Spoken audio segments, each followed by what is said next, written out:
Jesse Jackson's life was defined by a relentless fight for justice and equality. I was born in Greenville, South Carolina, in rampant, radical racial segregation. Had to be taught to go to the back of the bus or be arrested. In 1965, he began working for Reverend Martin Luther King Jr. I learned so much from him. Such a great source of inspiration. Both men were in Memphis in April 1968 to support striking sanitation workers. King and other civil rights leaders were staying at the Lorraine Motel. He said, Jesse, you know, you don't even have on a shirt and tie. You don't even have on a tie. We're going to dinner. I said, Doc, you know, it does not require a tie, just an appetite. We laughed. I said, Doc, and the bullet hit. With King gone, his movement was adrift. Years later, Jackson formed Operation Push, pressuring businesses to open up to Black workers and customers, and adding more focus on Black responsibility, championed in the 1972 concert, Wattstax.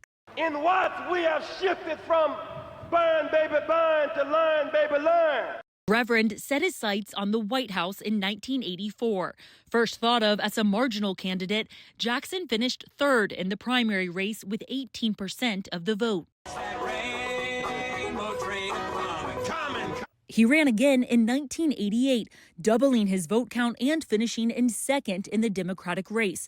At the time, it was the farthest any Black candidate had gone in a presidential contest. But 20 years later, when President Barack ran, we were laying the groundwork for that season. In 2017, Jackson had a new battle to fight, Parkinson's disease, but it didn't stop him. Late in life, he was still fighting. He was arrested in Washington while demonstrating for voting rights. His silent presence at the trial of Ahmaud Arbery's killers prompted defense lawyers to ask that he leave the courtroom.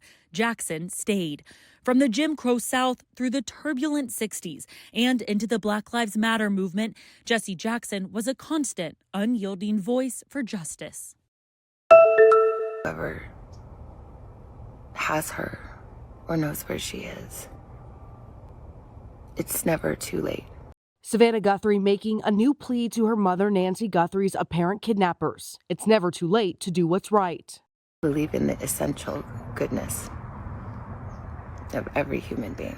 This weekend, the FBI says a glove recovered near the home by investigators believed to visibly match the one worn by a masked individual seen on doorbell camera video has DNA. It's currently undergoing forensic testing in an effort to identify a potential suspect. These are very, very strong and definitive updates. Experts say the DNA will be run through criminal databases to determine if it matches a known criminal. Authorities will also likely be submitting the evidence to third-party DNA mapping services offered to the public.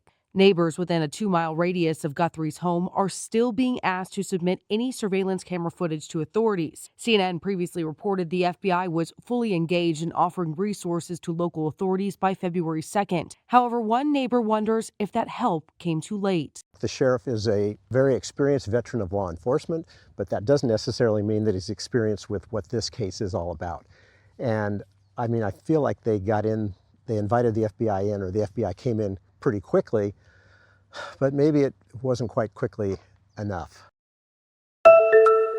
Millones de personas en todo el mundo se preparan para el inicio del Año Nuevo Lunar este martes. Esta festividad es considerada como la más importante del año en China y en su diáspora. Se trata del llamado Festival de Primavera, que comienza este 17 de febrero y durará 15 días, para dar así la bienvenida al Año del Caballo, como parte del ciclo de 12 años representado por 12 animales. Tradicionalmente, las familias se reúnen este lunes para una gran cena en la víspera del Año Nuevo Lunar y se preparan platos cuidadosamente seleccionados por su simbolismo con la buena suerte y la prosperidad.